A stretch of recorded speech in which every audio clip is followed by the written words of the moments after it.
Hey there, this is Biff, guest poser for the Slope of Hope. I'm frankly stunned I was able to convince Karl Denninger to allow me an interview, and I can't thank him enough. It was a great time.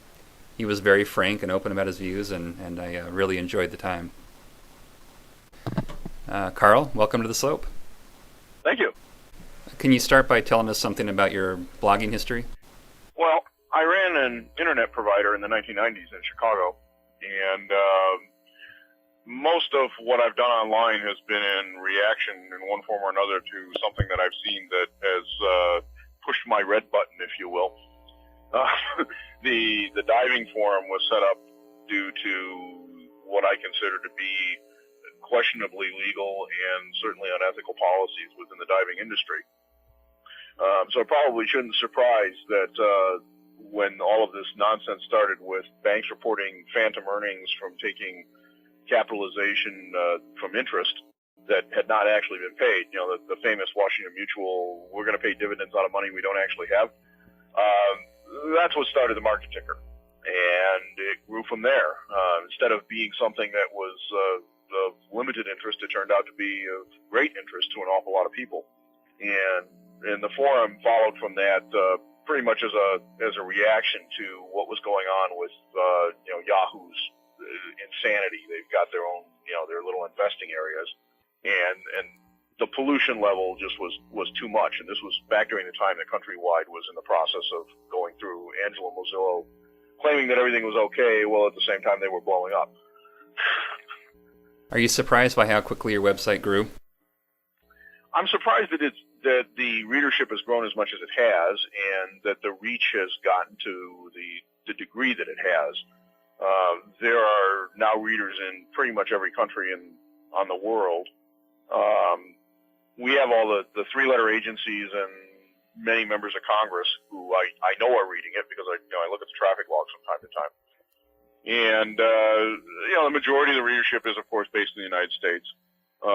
There's a minority interest that comes in from Europe, some from Australia. We have a fair number of readers from Japan.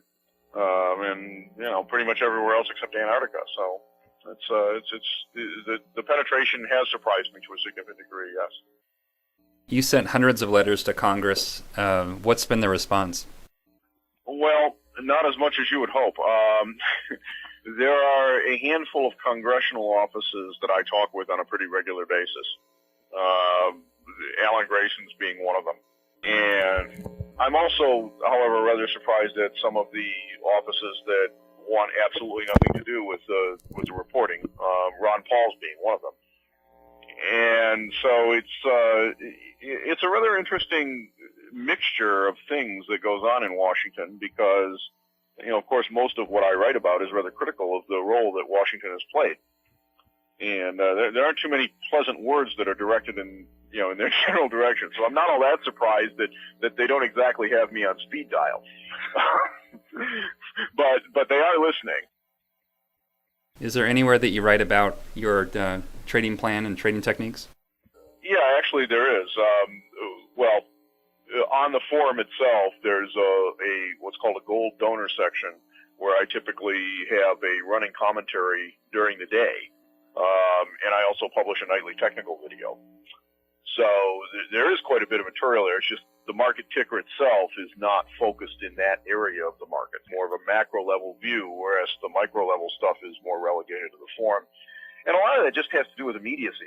The short-term activity of the market, typically doesn't have all that much to do with, the topical nature of a blog that somebody comes and reads once every couple of days.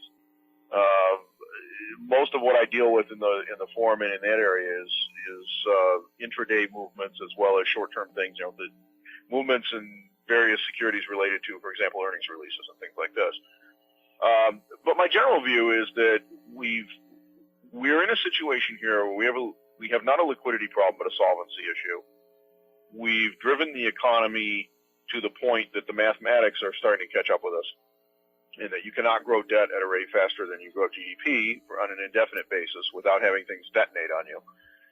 And we've spent 20 years essentially narrowing the gap between what's possible and what we're doing. And I believe that in 2007 we essentially reached those limits.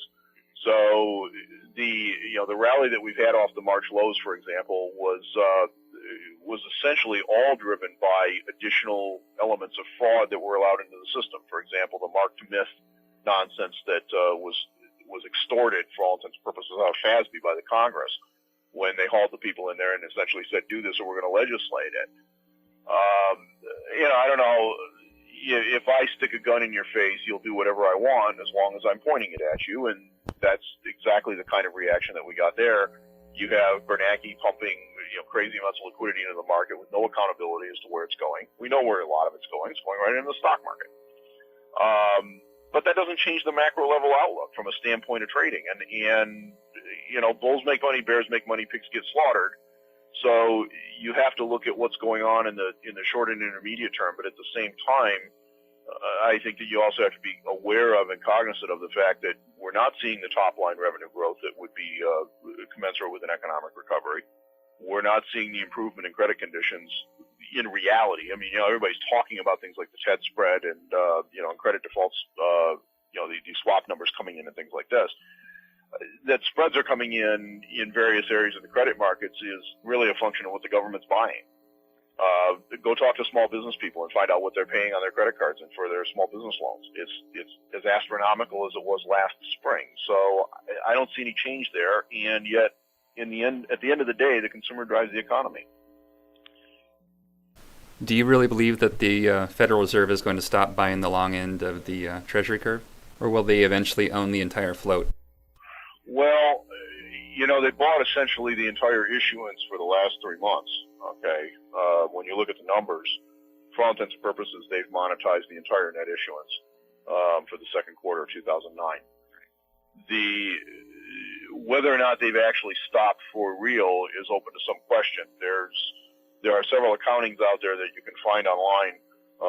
At least one of them suggests that they actually bought more than the $300 billion that they claimed they were going to buy. I haven't seen a POMO announcement out of them in the last few days, so maybe it is over, maybe it's not. The real question is, what's the next tactic? Because frankly, I don't think that buying the long end of the Treasury curve did much of anything other than waste $300 billion.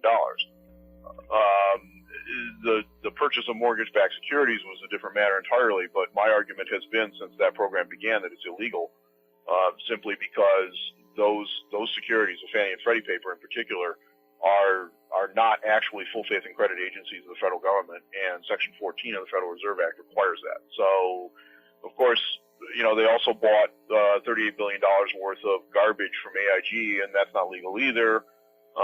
Nobody seems to care. Can they distort the market for a period of time? Sure. Does it change anything? No, not any more than Japan did when they intervened in the currency markets to play with the yen. It was effective as long as they kept doing it, and as soon as they stopped, they found out what the limits were. What effects has the Fed's monetization policy had on the economic state of America? I think they've made it much worse, actually. The problem is that it's kind of like the drunk that's got a horrible hangover and he's screaming for another bottle. You can placate him for a short period of time by feeding him another bottle of whiskey. Unfortunately, eventually, if you keep doing that, his liver conks out. All right, and then the drunk dies as opposed to just having a really bad night. So we're in kind of this situation here where my belief is that what Bernanke, Geithner, Paulson before Geithner were all betting on is that, and this goes back to 2007 when they started with the crazy discount rate cut on options expiration in August, is that if they could keep the balls in the air for about a year, that the housing market would recover, that the economy would not go into a significant downturn, that consumers would not reach the wall, would not actually end up defaulting en masse on their debt,